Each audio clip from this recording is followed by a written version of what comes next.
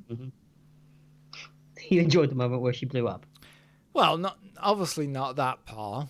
Yes, I'm just clarifying.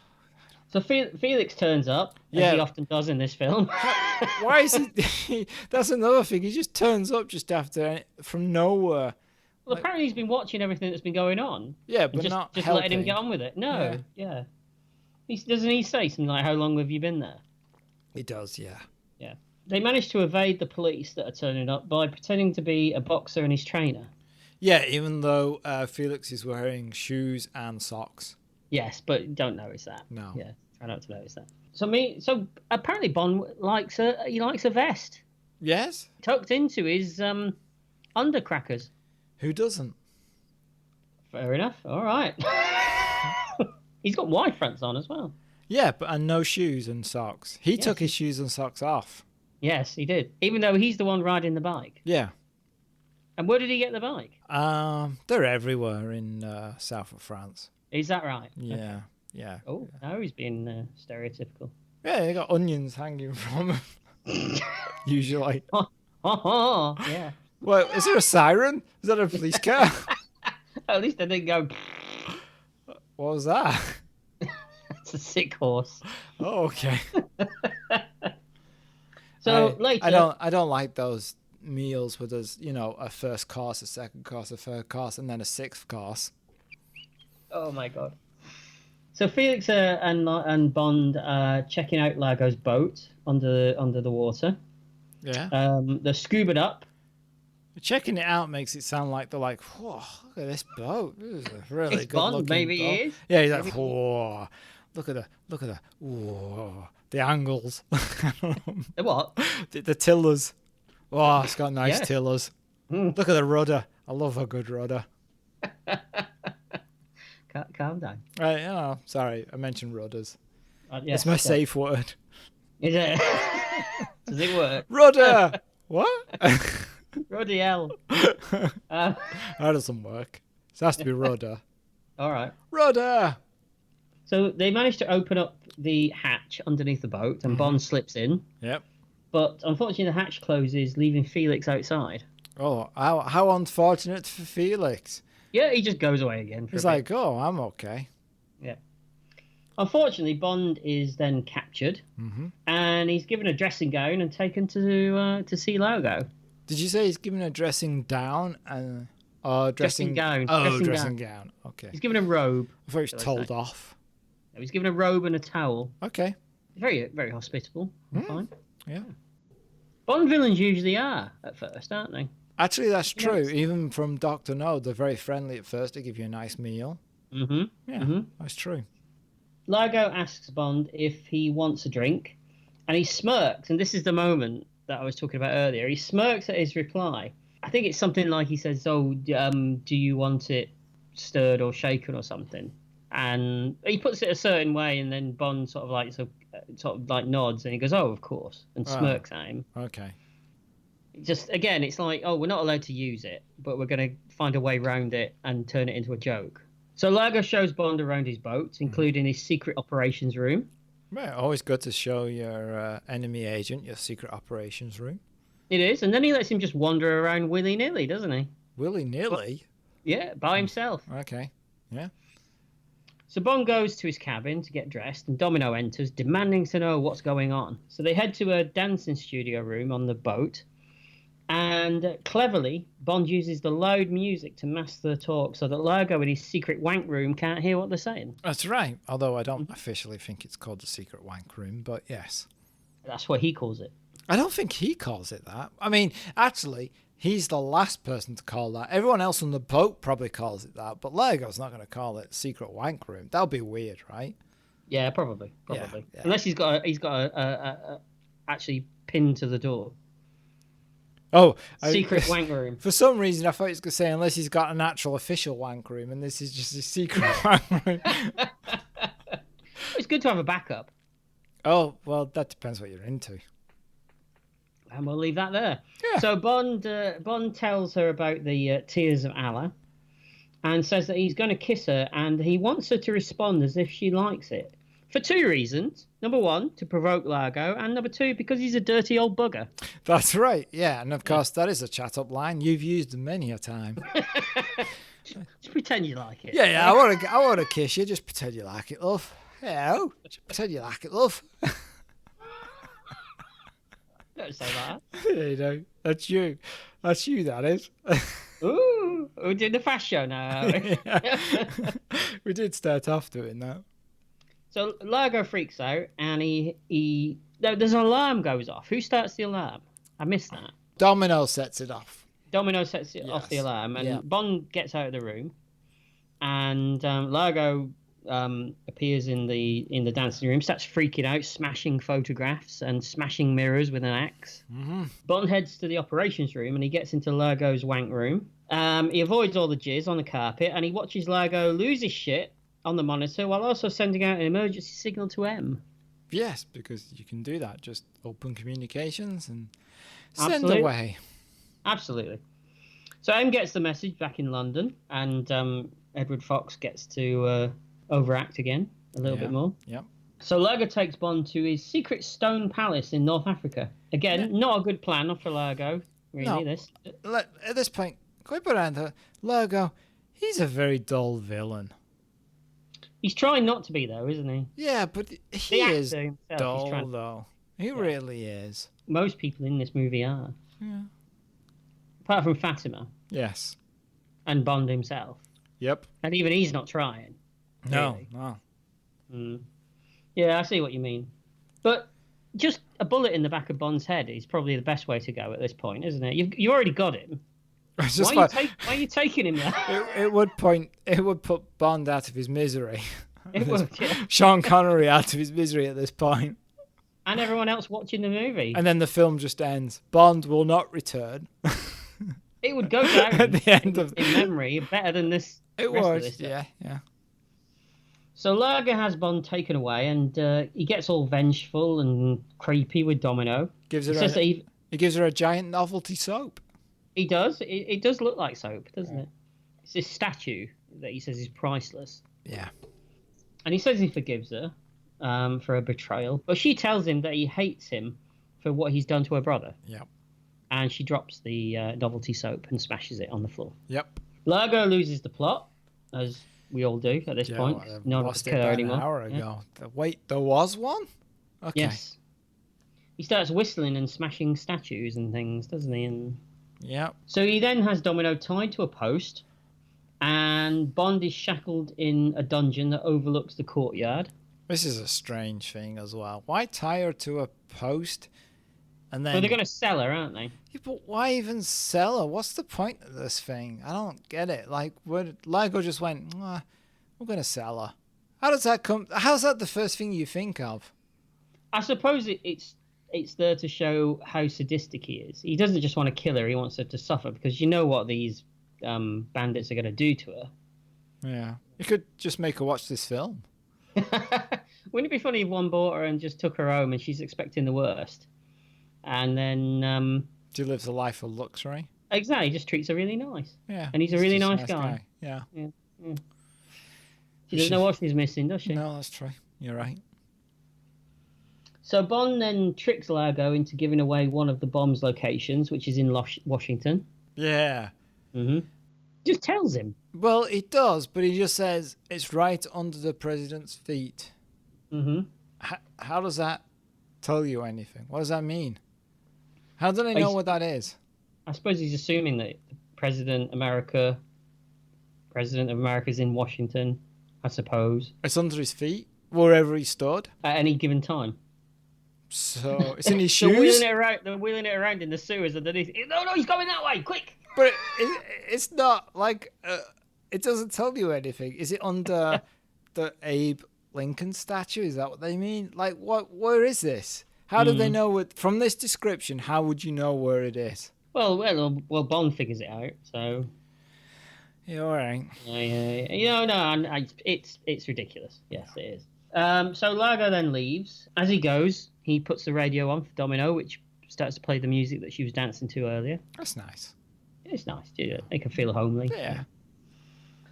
So then Bond uses his laser watch that we saw earlier, that Q gave him, to get himself out of the shackles. And the bandits turn up on horseback and start to chuck their money around in a bid to buy Domino. And there's one guy in particular who's very keen. Yeah, that's understandable. Yeah. I mean, all he's seen all year is probably what? What? Alpacas. Who's that? Is he an Italian gangster? Alpaca.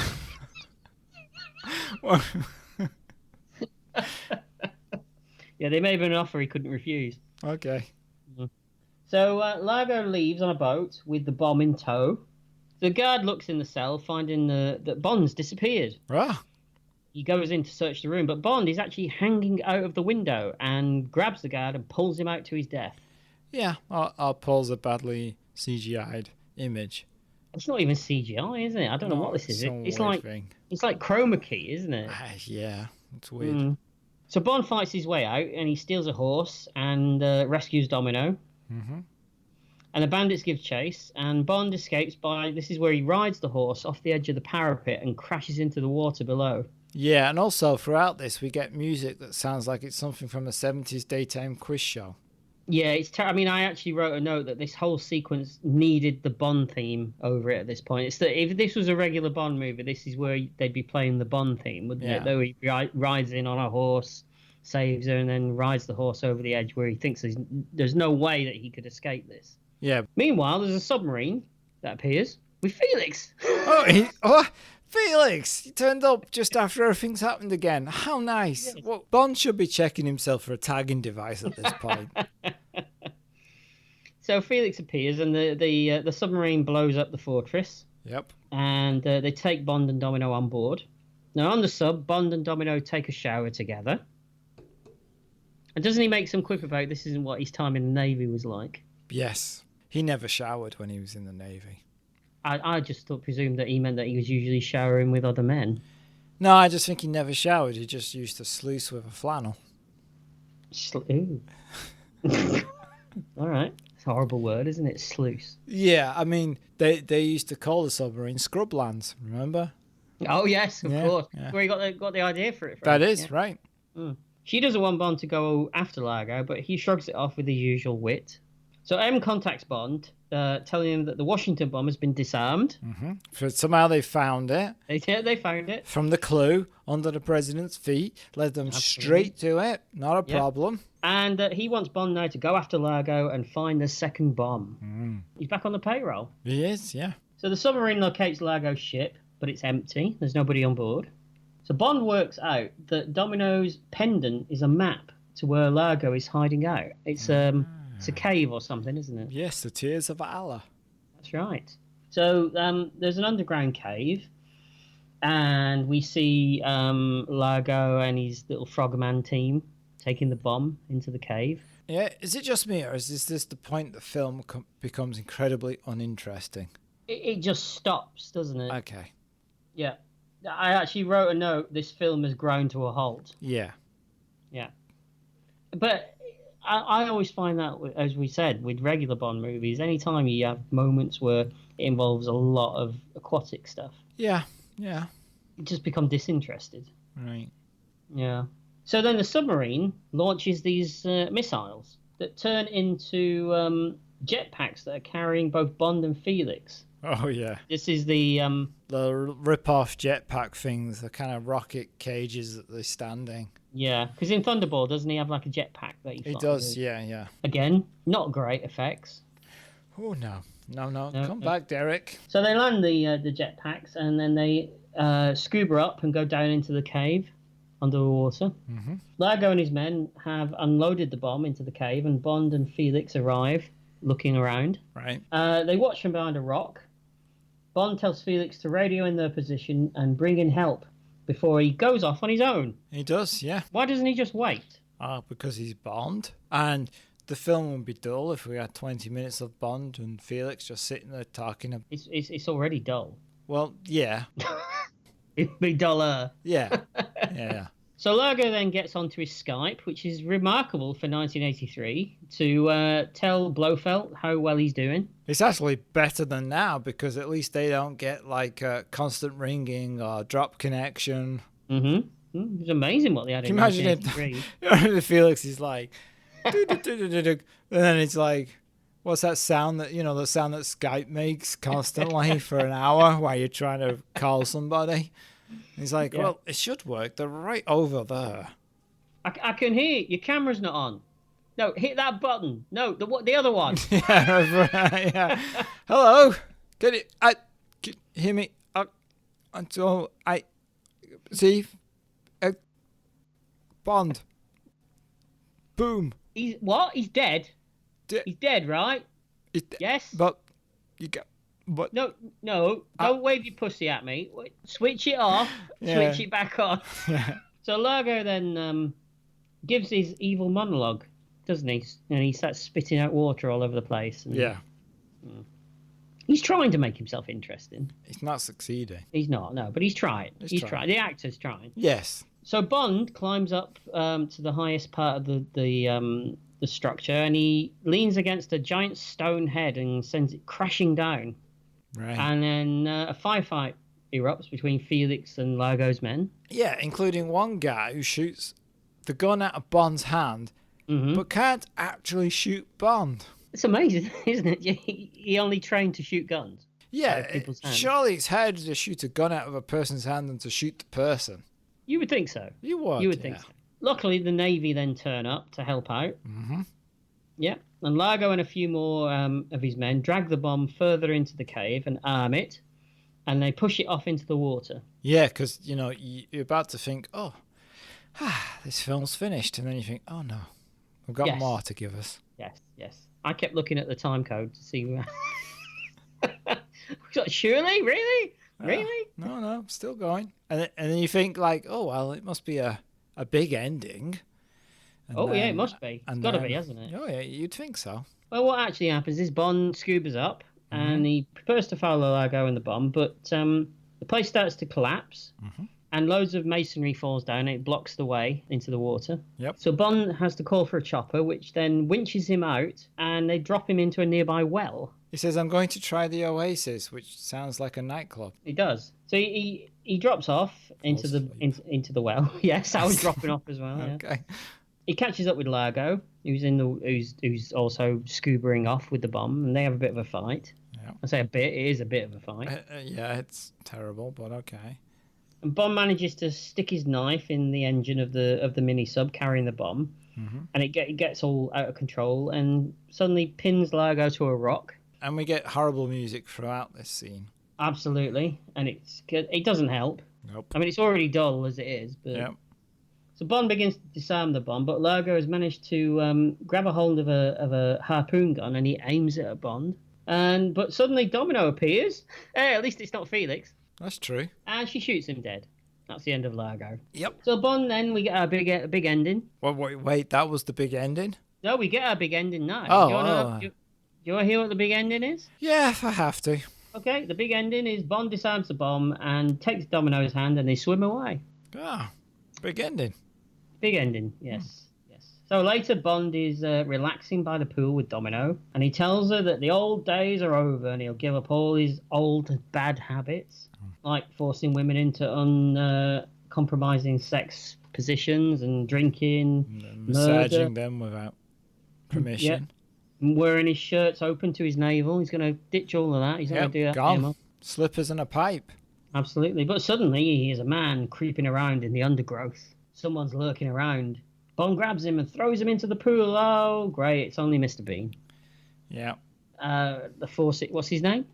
Small Fawcett. Small Fawcett. I was thinking Midget Tap, but it's not, is it? Small Fawcett. Midget Tap. Midget Oh, Tap. that would actually be a good name. Domino and Bond, at some point, he says, I always have a martini at 5. That's right, yeah. Yeah, and then I always have a martini at 5, and at 10 past the hour, and at quarter past the hour, and at 20 past the hour, and at half past and then it just fades off. That's how it should have ended. Yeah, but it doesn't. Fawcett tells Bond that M wants him back, that without him in the service, he fears for the security of the nation. Mm-hmm. Never again, says Bond. Never? asks Domino. They kiss, and Bond looks into the camera and winks. Yep. And that's the end of Never Say Never Again. Great. So, Colin, what do you think of Never Say Never Again? Oh, God. Well, let's assume it's a Bond film, okay, for now. Okay, all right. I'm trying to figure out whether it's the worst Bond film.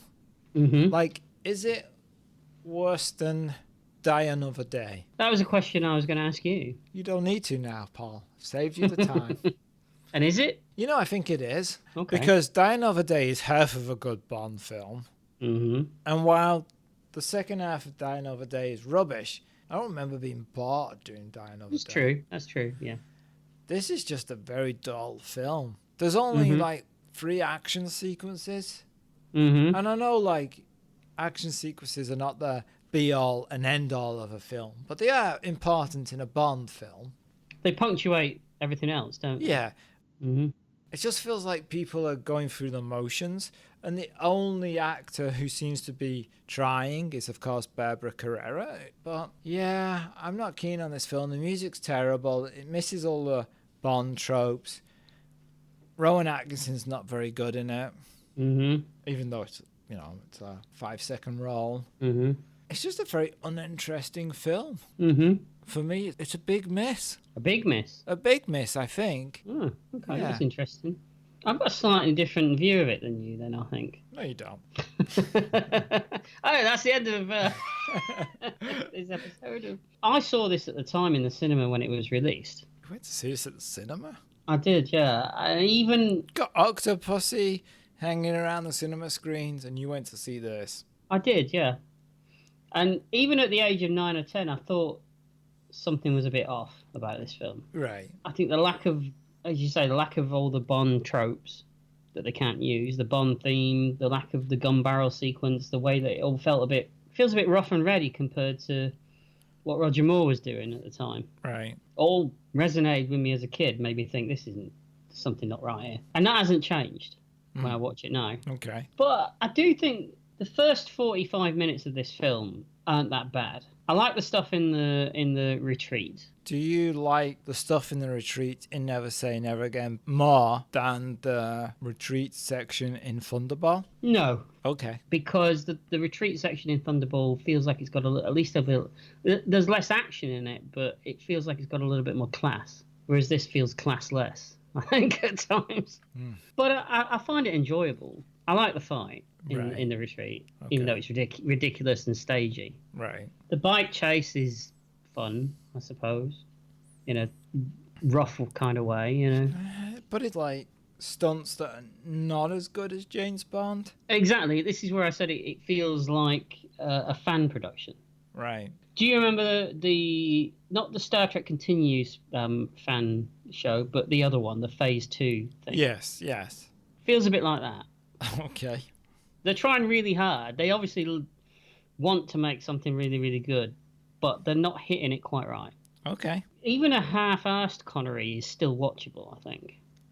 And this is a half-assed Connery. I do like the idea of an older Bond coming back for one last mission. I mean, it's something that they even try a bit in Skyfall, isn't it? Yeah, it is. Yeah. But the second half of this film just slows it right down.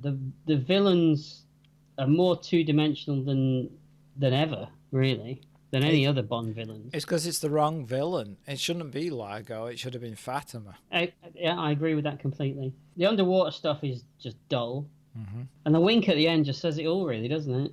So I don't hate it, I don't think, as much as you do. Okay. But it's definitely not a hit. So when you say never again, you probably should. You should. Let's hope that our next film that we look at leaves us on a higher note. And in the next episode, we're actually going to be beaming out in search of God. And you can't get any higher than that. We're going to be joining the original Star Trek cast in Star Trek V, The Final Frontier from 1989. If you'd like to suggest a film or TV show, then you can send an email to retrospection@email.com. You can also follow us on Facebook, on Twitter @Retrospecky, and on Instagram @Retrospection Podcast, all one word. Please subscribe and rate us wherever you listen, because it puts a smile on Paul's miserable face. You can also hear the themes and songs from the films and shows we review at our Spotify playlist. And finally, if you'd like to support our old episodes and help new ones coming along, then you can lower our server costs by supporting us via patreon.com/retrospection. Thank you to our current Patreon supporters who make sure another month goes by that Paul doesn't try to make some podcast money by donning a spangly feather-topped outfit and training to become a magician's assistant. Because nobody wants to see Paul sawn in half. Oh, wait a second. Thank you for listening. Goodbye. Bye. We drank the wine. Have you heard? They've invented a dating app. just for foresters? No. It's called Timber! Don't let go. There was danger in your eyes.